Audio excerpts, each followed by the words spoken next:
Assalamualaikum warahmatullahi wabarakatuh. Perkenalkan saya Hafiz Mustalifah, NPM 221602.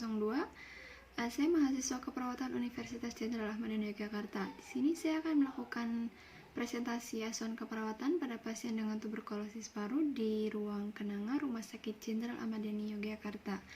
Untuk identitas pasiennya, nama klien Nyonya A, umur 65 tahun, jenis kelamin perempuan, alamat Sleman, Yogyakarta, pendidikan SLTP, pekerjaan pedagang, agama Islam, tanggal masuknya 21 Juli 2020, ruang kenanga, diagnosa medisnya TB paru atau PPOK.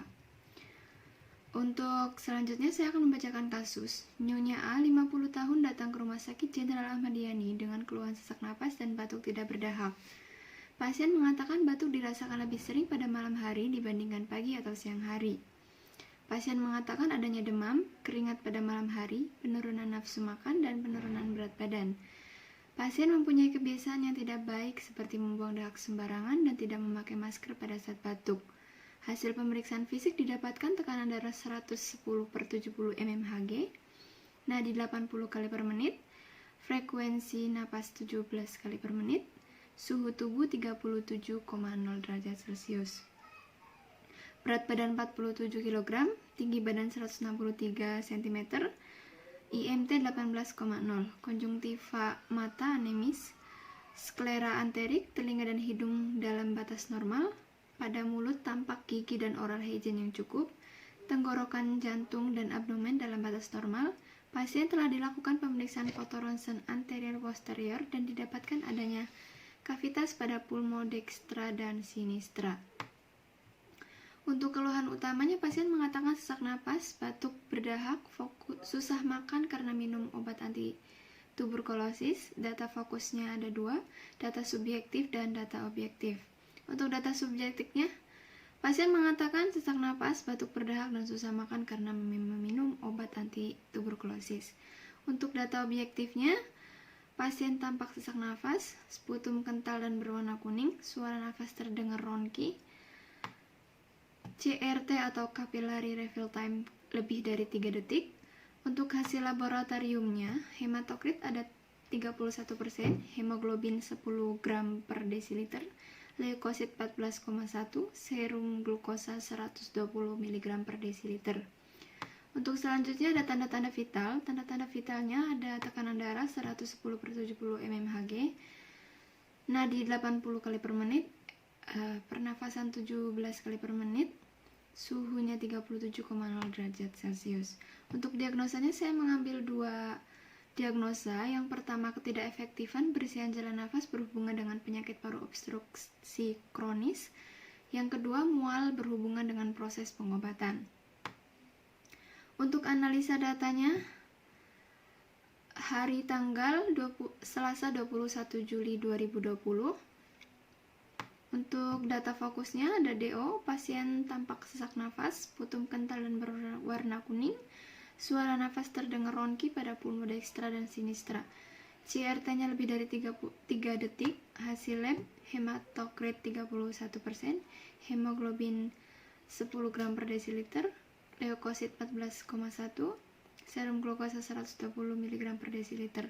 Untuk tanda-tanda vitalnya TD atau tekanan darah 110/70 mmHg, nadi 78 kali per menit, pernafasan 17 kali per menit, untuk suhunya 37,0 derajat Celcius.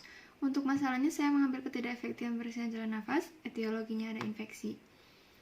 Selanjutnya untuk data yang kedua itu ada DS, pasien mengatakan mual dan tidak bisa makan karena obat anti tuberkulosis. Untuk DO-nya pemeriksaan toraks, infeksi dada simetris, terlihat penggunaan otot bantu pernafasan, palpasi tidak ada rasa nyeri saat dipalpasi, tidak ada massa, perkusi, timpani, auskultasi, suara napas melemah. Riwayat penyakit TBC 1 tahun yang lalu. Untuk DS-nya pasien mengeluh sesak nafas, batuk berdahak, dan susah makan karena meminum obat anti tuberkulosis. Untuk masalahnya saya mengambil mual dan untuk etiologinya yaitu proses pengobatan infeksi. Untuk rencana tindakan keperawatannya Ada dua. Yang pertama, diagnosa keperawatan ketidakefektifan bersihan jalan nafas berhubungan dengan penyakit paru obstruksi kronis. Untuk NOC-nya ada setelah dilakukan asuhan keperawatan selama 3 kali 24 jam, diharapkan masalah ketidakefektifan bersihan jalan nafas berhubungan dengan penyakit paru obstruktif kronis pada klien dapat teratasi dengan kriteria hasil. Status pernafasan kepatenan jalan nafas labelnya 0410. Untuk indikatornya tidak demam, suhunya 36 sampai 37,5 derajat Celcius. Tidak sesak, frekuensi napas dalam batas normal 12 sampai 24 kali per menit. Untuk irama napas teratur, keluhan sputum dari jalan nafas. Untuk NIC-nya, saya mengambil manajemen jalan nafas, labelnya 3140. Untuk indikatornya, buka jalan nafas, posisikan klien semivolur untuk memaksimalkan ventilasi. Auskultasi suara nafas, catat adanya suara tambahan, berikan bronkodilator bila perlu. Monitor status respirasi dan status oksigen, monitor oksigenasi. Untuk yang kedua, ada terapi oksigen, labelnya 3320. Indikatornya, pertahankan jalan nafas yang paten, atur peralatan oksigenasi, monitor aliran oksigen, observasi adanya tanda-tanda hipoventilasi. Untuk selanjutnya ada monitor tanda-tanda vital, labelnya 6680, monitor TD atau tekanan darah, nadi, suhu, dan respirasi. Kolaborasi dengan dokter untuk pemberian terapi farmakologi. Untuk diagnosa yang kedua, ada mual berhubungan dengan proses pengobatan. Untuk NOC-nya, setelah dilakukan tindakan keperawatan selama 3 kali 24 jam, mual pada pasien dapat tertangani dengan kriteria hasil. Respon pengobatan, labelnya 2301. Untuk indikatornya, mendapatkan efek terapeutik obat yang diharapkan, meminimalkan dampak buruk dari konsumsi obat anti-tuberkulosis. Selanjutnya ada kontrol mual dan muntah, labelnya 1618. Indikatornya, dapat mengenali pencetus stimulus muntah, dapat melaporkan mual dan muntah. Untuk NIC-nya, saya mengambil manajemen mual, labelnya 1450.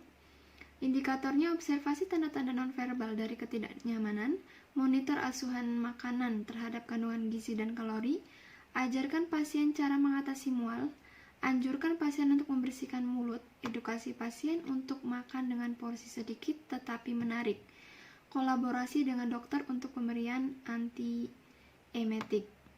Untuk implementasinya, pada diagnosa pertama, itu implementasinya memasang nasakanul dengan oksigen 3 liter, memposisikan pasien semivolur, menganjurkan pasien untuk mengatur posisi semivolur jika sesak napas, menganjurkan pasien untuk rileks, melakukan pengukuran tanda-tanda vital. Selanjutnya, untuk implementasi diagnosa yang kedua, ada mengobservasi ekspresi pasien adanya ketidaknyamanan, menganjurkan pasien untuk makan makanan yang tidak memicu rasa mual, kemudian menganjurkan pasien untuk makan sedikit makanan hangat dan menarik untuk membangkitkan selera makan dan tidak menyebabkan mual. Selanjutnya ada menganjurkan pasien untuk selalu menjaga kebersihan mulut, dan terakhir memberikan obat antiemetik atau ondansetron sesuai resep dari dokter. Untuk evaluasi tindakannya, untuk diagnosa yang pertama yaitu subjektifnya pasien mengatakan sesaknya berkurang. Untuk objektifnya pasien tampak lemah, tanda-tanda vitalnya ada tekanan darah 100/70 mmHg, nadi 90 kali per menit, RR 20 kali per menit, suhunya 36,4 derajat Celcius. Analisa diagnosanya, sesak nafas teratasi sebagian. Untuk planning atau rencana tindak lanjut, manajemen jalan nafas, observasi adanya kelainan pernafasan, memberikan terapi O2 atau oksigen, melakukan pengaturan posisi, monitor pernafasan, monitor tanda-tanda vital, edukasi pasien untuk bernafas pelan atau dalam, kolaborasi dengan dokter pemberian bronkodilator jika dibutuhkan. Untuk evaluasi diagnosa yang kedua, ada subjektifnya pasien mengatakan masih merasa mual. Objektifnya pasien dapat melakukan teknik relaksasi nafas dalam untuk mengurangi mual. Analisa diagnosisnya, mual belum teratasi. Untuk planning atau rencana tindak lanjutnya, ada manajemen mual, observasi tanda-tanda nonverbal dari ketidaknyamanan, monitor asuhan makanan terhadap kandungan gizi dan kalori, ajarkan pasien cara mengatasi mual, anjurkan pasien untuk membersihkan mulut, edukasi pasien untuk makan dengan porsi sedikit tetapi menarik, kolaborasi dengan dokter untuk pemberian antiemetik. Cukup sekian, terima kasih. Itu presentasi dari saya. Wassalamualaikum warahmatullahi wabarakatuh.